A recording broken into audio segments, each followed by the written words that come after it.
Hello, and welcome to Cutting Through. I'm Mitchell Plitnick. Um, Wanted to talk today about something that I found very remarkable, and really what I'm going to focus on is the responses to it, which I also think are remarkable. In those cases, are actually notable and important for us to think about strategically.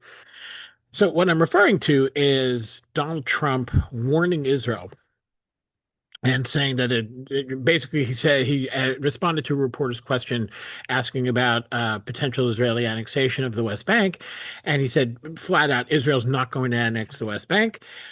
He also added that if it did, it would lose all U.S. support. Now, let's first talk about what Trump's saying here. Um, Lose all U.S. support is a very big statement, and it is unlikely, even if Israel did annex the West Bank, that it would lose all U.S. support. Um, Taking away all U.S. support is actually a pretty monumental task, given legislation that kind of that if it doesn't prevent it, it certainly makes it very difficult. And politically, for I think for obvious reasons. That being said, there's a lot a president can do to remove support from Israel and significantly diminish it. And I don't think Trump was kidding.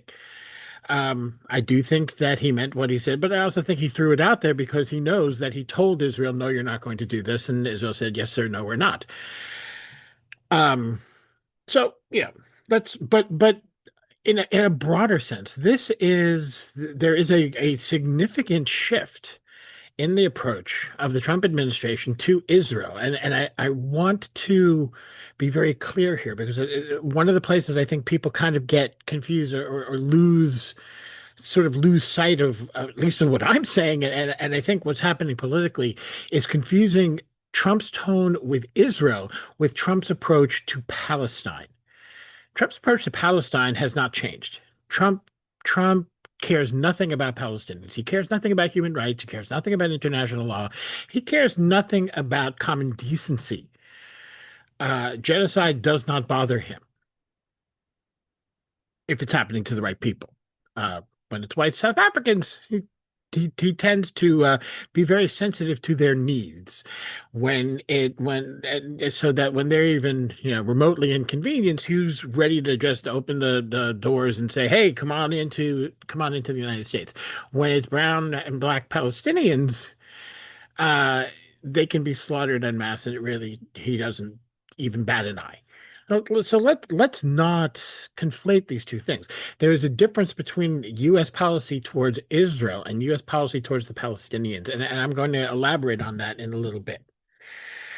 Um, but so what Trump is saying, and what's motivating Trump is his relationships with the Arab world, um, and his perceived American interests, which are, of course, Trump's interests. He's like most strongmen, Trump sees those two as one and the same. Uh, we know what set off a lot of this was Israel's foolish, reckless, and murderous attack on Doha. Um, we know that changed an awful lot in an awful lot of places. And the reality is that Israel is the cause of what is a shift.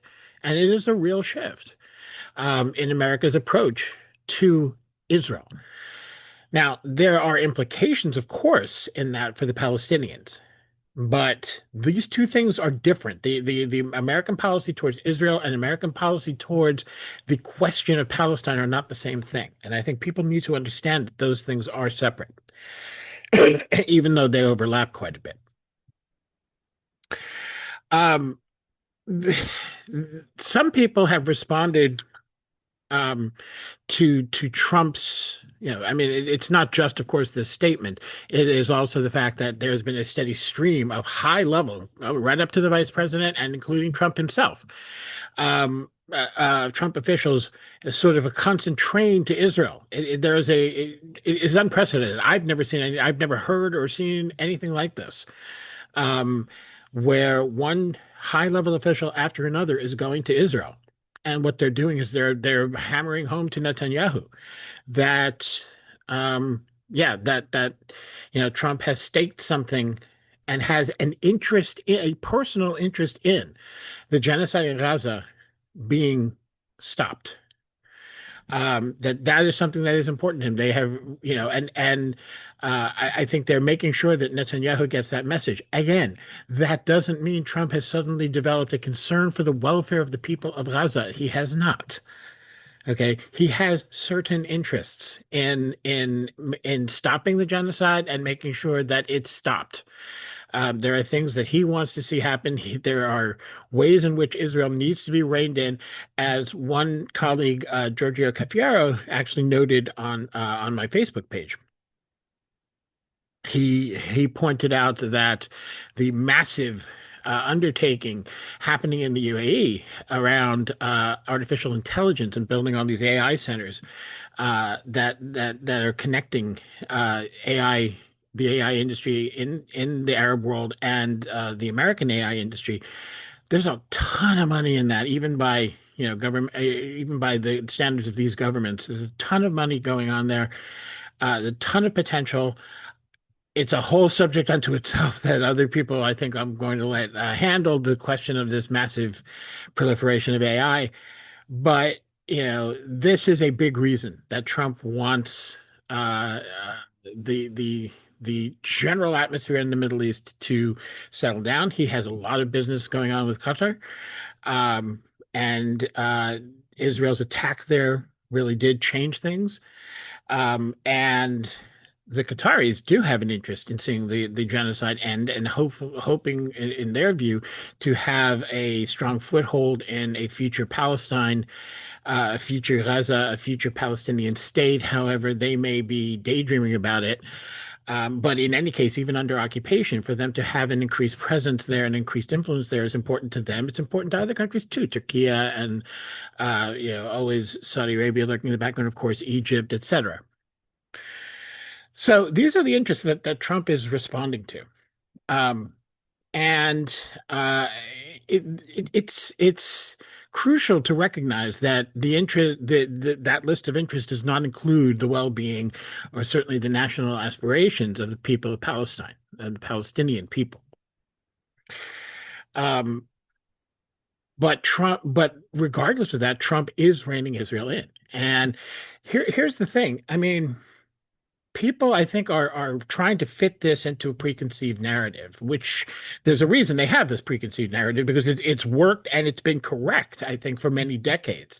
That anytime you see Europe, the United States, kind of, sort of, maybe waffling about, or getting upset with Israel, or maybe making some, doing things like sort of symbolic recognition of a Palestinian state, you want to figure how is that all trying to maintain essentially the status quo. That's usually been the case. It isn't what's happening now. This is actually different. Trump, whatever, for better or worse, and it's almost, almost always for worse, one way or the other, uh, does break status quos. That is one thing that he has shown himself to do rather consistently.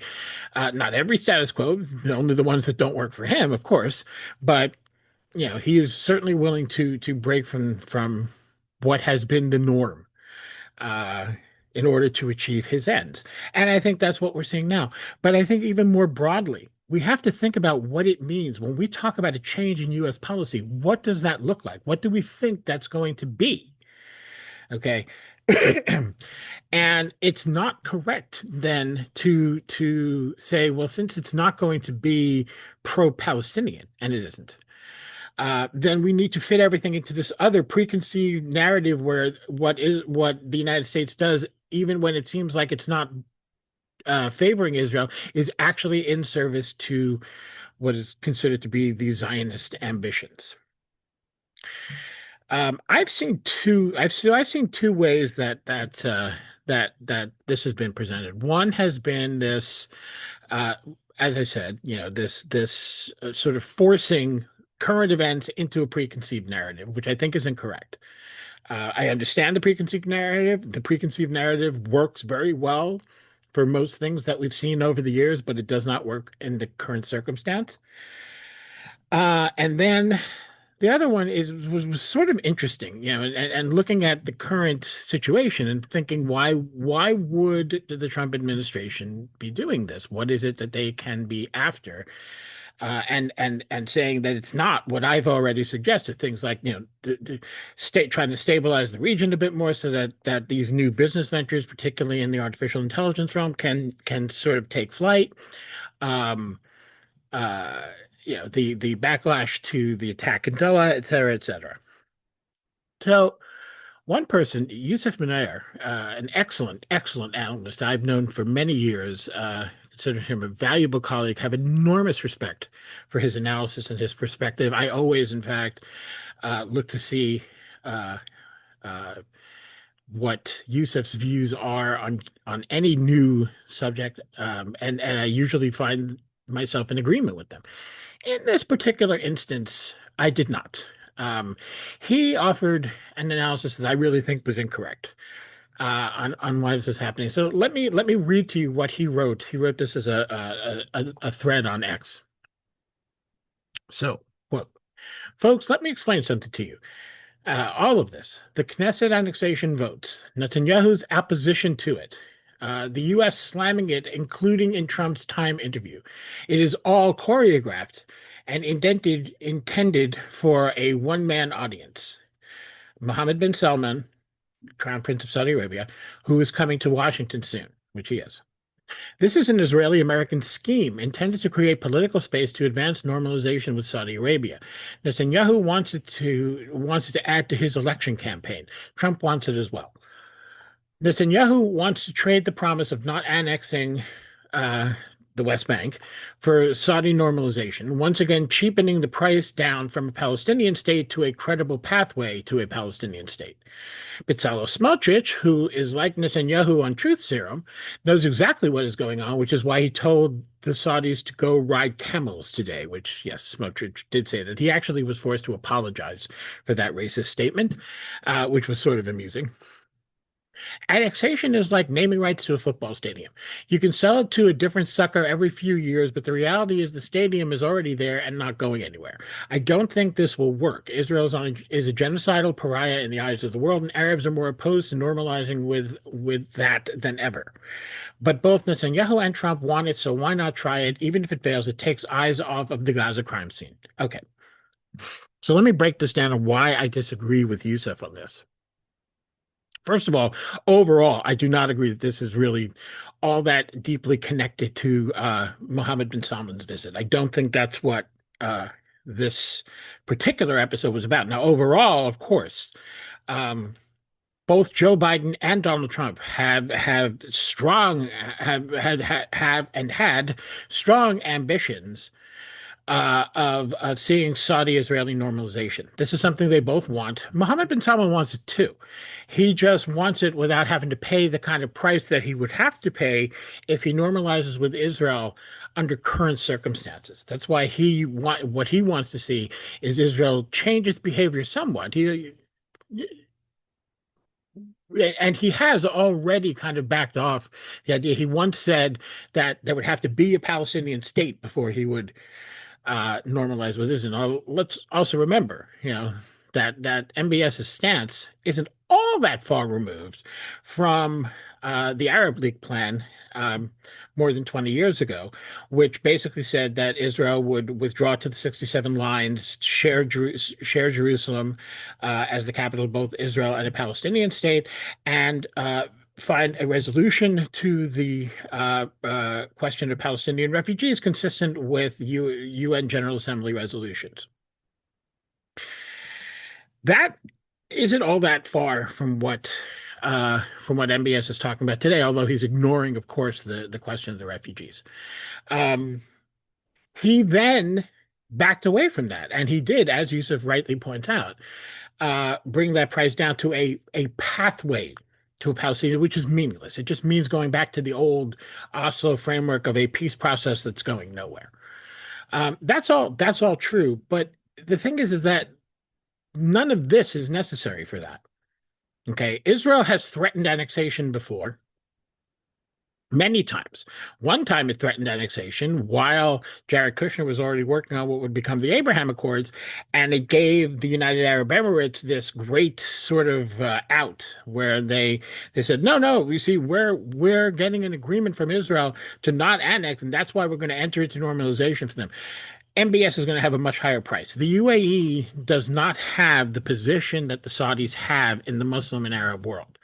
Okay, they do not have Mecca. That is the big thing. You know, that Saudi Arabia being a key leader uh, in in not just the Arab world, but in the Muslim world, that brings with it a certain need for more than lip service, basically. When MBS talked about a pathway, even that was kind of iffy and shaky, and you know there would have to have been, I think, in his view, some sort of real commitment from Israel that you know move things, at least move things along in a certain direction, even if it never actually got to the Palestinian state.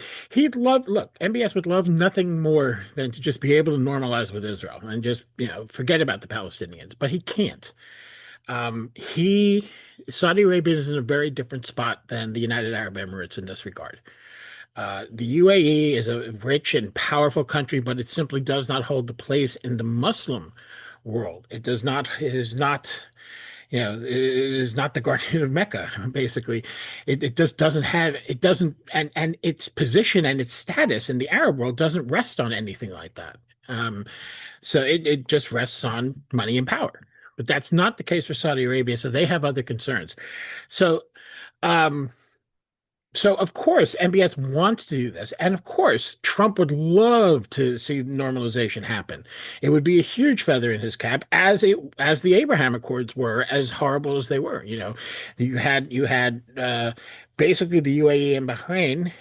You know, you had Sudan, Morocco, just more or less opened up about relations it already really in practice had with Israel for many years. It was really the UAE and Bahrain.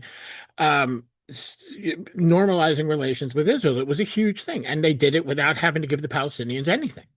That was a huge thing for Trump, and it was a big plus for him in terms of the way his voter base sees things. It, you know, obviously sold Palestinians down the road, threw them completely under the bus. Think of any other cliche you want there. Um, and uh, I think you know Trump would like to see something similar with the Saudis, but I think the Saudis have already impressed on him that that's impossible, that it can't be quite that cheap. They're trying, you know, this whole thing, that the fact that MBS even brought up a pathway to a Palestinian state and brought that into the conversation, that was a big compromise for them from where they had been. So they are trying. They're trying to find that way, but it just can't be quite as easy. Again, not because anyone cares, well, at least not because either Washington or Riyadh care about the Palestinians. This is about, you know, the position that the Saudis hold in the Muslim world. Um, so while I think that, first of all, I mean, in the broader sense, Yusuf is absolutely right. There is a certain amount of showmanship going on here. The Israeli right wants to talk about annexation and, oh, we're going to annex the West Bank. Actually, doing that would be stupid on Israel's part from the colonialist apartheid point of view. It would be a bad move. It would be stupid. They are in practice annexing the West Bank each and every day. They're scaring off more Palestinians from small towns and villages, which is cramming them into the larger population centers. So making those very crowded, more unlivable. And when Palestinian towns are abandoned, of course, the settlers grab it up and you know and grab that land. And that is not done, you know, in this rogue fashion. It's not the settlers acting and Israel either being unable or unwilling to stop them. It's neither one of those. Israel is actively helping them to do this. This is part of the plan. Annexation has been happening every day for years. It's just a slow and gradual process, a hell of a lot smarter one than what the likes of Bezalel Smotrich wanted to do, which is make this big dramatic, we are now annexing the West Bank in the same way that they did with the Golan Heights and East Jerusalem. Um, so yes, he is right about that. But what's happening now is actually something different. And there is a real shift in how the U.S. is approaching Israel and how the U.S. is dealing with Israel. I don't think this is about that this warning from Trump and the annexation stuff that's gone on in Israel, I don't think any of that has anything to do with Mohammed bin Salman, at least not with his this particular trip. I don't agree with Yusuf on that point. I think this has to do with the the United States pushing Netanyahu and whether knowingly or not, driving a wedge between the Israeli right and the Israeli ultra right, which he is doing. Whether Trump realizes or not, that is what he's doing. And I think one thing that the Americans have realized is that it's not just we make a phone call because Netanyahu is trying to keep his own coalition together. He is looking to elections next year. And I think he wants to keep his options open. I think also, one of the things that I think we need to remember is that as much disdain as many of these people in the Israeli opposition have for Netanyahu, a lot of them can be bought. A lot of these people are former partners of Netanyahu, and could be partners again. Look at somebody like Gideon Sa'ar. He's been in and out of the government. He has been Netanyahu's biggest rival. And at other times he's Netanyahu's key partner. And now he's got a high position in the cabinet in Israel and came back into the coalition after trying to oust Netanyahu years back. People don't necessarily remember, or maybe weren't watching Israeli politics so closely, but he was in Likud and trying to oust Netanyahu from leadership there before he broke off and formed his own party, which for a long time was in the opposition. So these things change in Israel. So what Netanyahu, who is always trying to cobble together coalitions because he's not a popular man at all in Israel, um, he wants to keep his options open. So he doesn't want to completely alienate the right. He doesn't want to completely alienate the religious, but there are things he can't do. He can't go up against Trump and the United States. He can't completely betray the vast majority of Israelis who are secular and go all in on the draft exemption for ultra-Orthodox yeshiva students in Israel. So and that has caused a rift between him and the religious parties that have been key parts of his coalition for a long time. So, these are the kinds of pressures that are at work here. That is what is happening.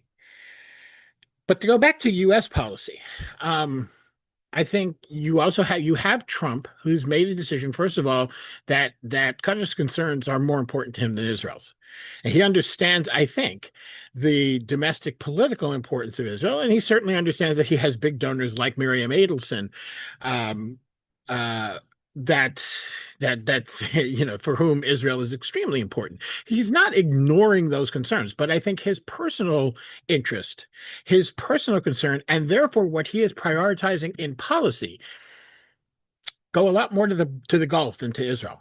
And so I think this is the thing. You're sort of seeing a reshuffling of these priorities, and also because I think Trump also sees what Israel is doing in terms of not so much in terms of Gaza, but in terms of the regional upheaval, the regional instability that Israel is causing, as being very much against his interests. It is something he wants to see stopped, and he's stopping it. Israel has been forced to limit its overseas activities, if you will. Its activities, for example, in Syria, have quieted, and again, ending the genocide, the worst parts of the genocide in Gaza, and I think again we need to look back and recognize ending the genocide is a misnomer. It didn't end the genocide; it slowed it.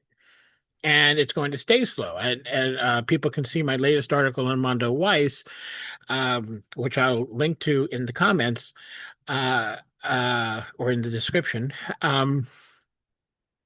for exactly how none of this is really helping the people of Gaza. That's not Trump's goal. His goal is not to help them. His goal is to advance his own interests. And so again, I think people also, on a broader sense, whether this is Donald Trump or by some miracle a Democrat, gets into the White House and actually wants to shift policy towards Israel, as opposed to someone like Kamala Harris, who would only want to change it back to what it's been. Um, whoever's in the White House. I think we need to readjust our sights as to what we think a change in U.S. policy looks like here.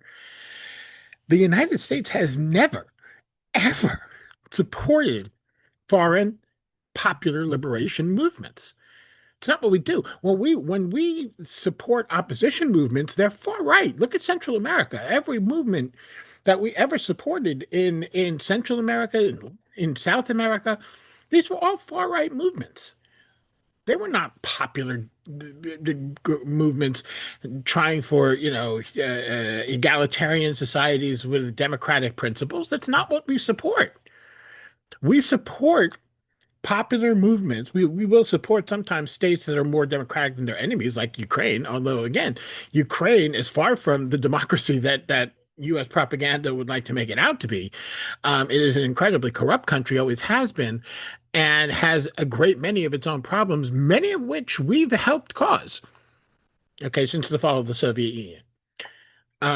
But this is the idea that we're ever going to see a U.S. policy that actually supports Palestinian rights, that actually supports the Palestinian struggle, that is naive. And it shouldn't even be what we're trying to get to. We should simply try to get to a place where it does not treat Israel in this special way. Um, that it treats Israel as another country, any other country. An ally, maybe like many European countries, a business partner like many Arab countries and many Asian countries. I don't think, or or even to look at the comparison, for example, to South Africa. Some will say, well, we supported the South Africans. So no, we did not. We were the last country to sanction South Africa over its apartheid policy, and it took literally decades of struggle to bring just that, to stop supporting the apartheid government.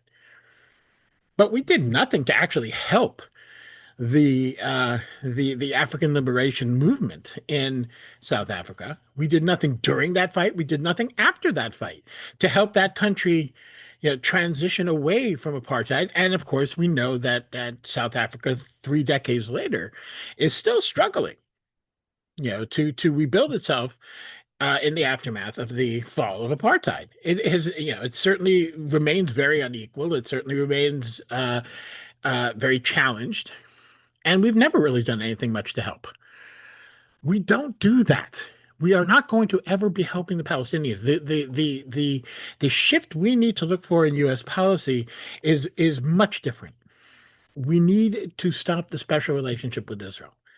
That's what we need, because that is what Israel counts on. So that, so that the argument can happen in foreign policy circles, in Congress, in the State Department, in the White House, in the Department of Defense, that asks the question of, is this, basically, unfortunately, we have to look at it, is this an American interest? Because this country does not orient itself to human rights unless it is politically useful to do so.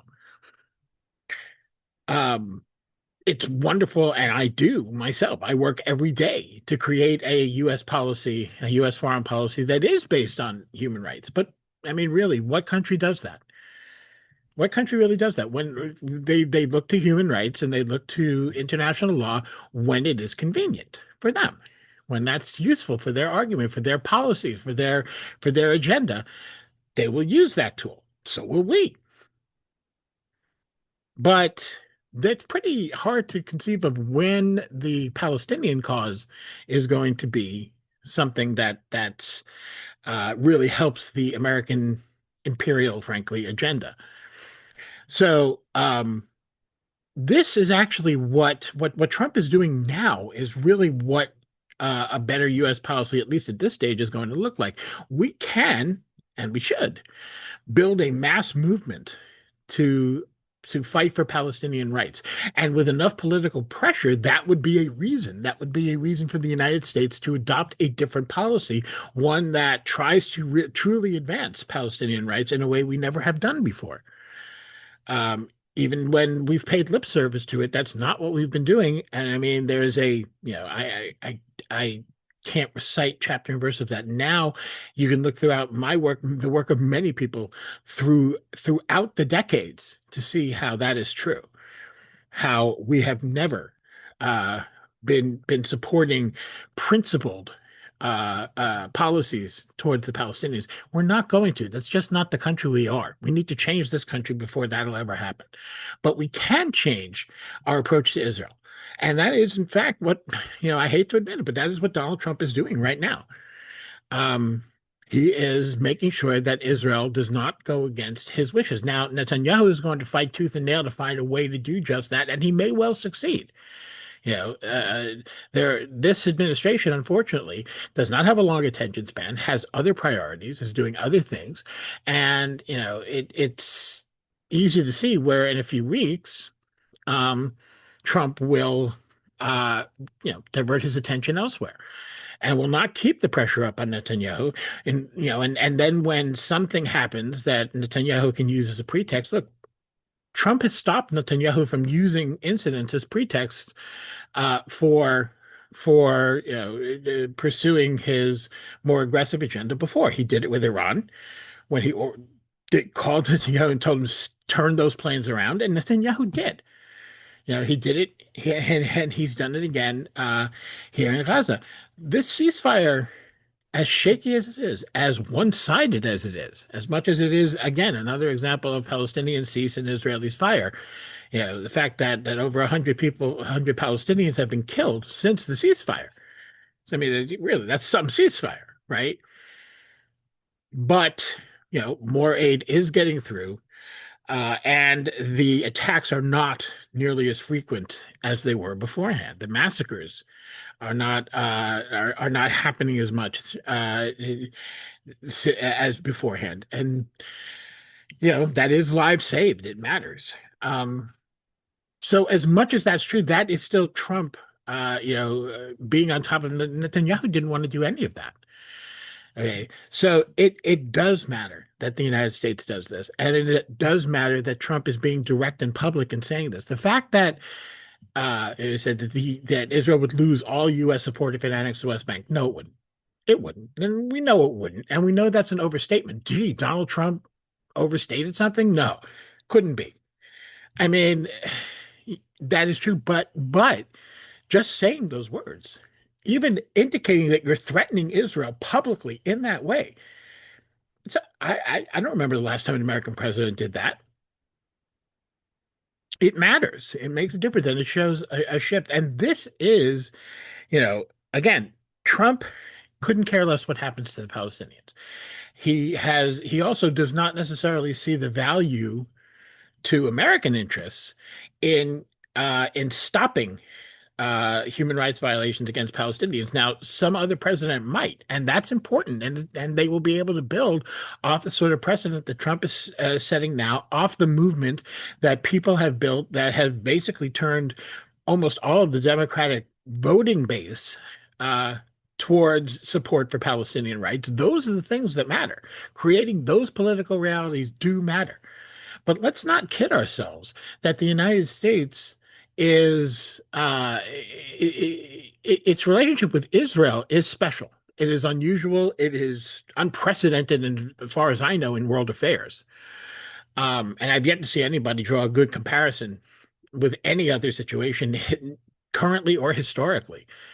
Um, but its policy towards the Palestinians isn't all that special. Its policy towards the Palestinians disregards human rights, disregards international law, and disregards basic decency. And that's pretty much our policy to people around the world who are suffering under oppression. We don't even. I mean, we talk about facilitating aid. We talk about some politicians will even pay lip service to the suffering of Palestinians, but they don't even do that when it comes to people in Somalia, comes to people in the Congo. Hey, comes to to regular people in Saudi Arabia and the workers and poor people in the United Arab Emirates or any of the other good friends of ours, not just in the Arab world, not just in Africa, but in the Western Hemisphere, the Eastern, and everywhere around the world. We don't support popular liberation movements. It's not what we do. What we're seeing Trump do now is what change in U.S. policy looks like, at least in the near term, until there are some dramatic changes in the way the world works. And we need to understand that. and we need to appreciate it when it happens, and we need to, more important, we need to build on it. We don't need to do is to try and come up with some way how to dismiss the fact that a shift is happening. It's important.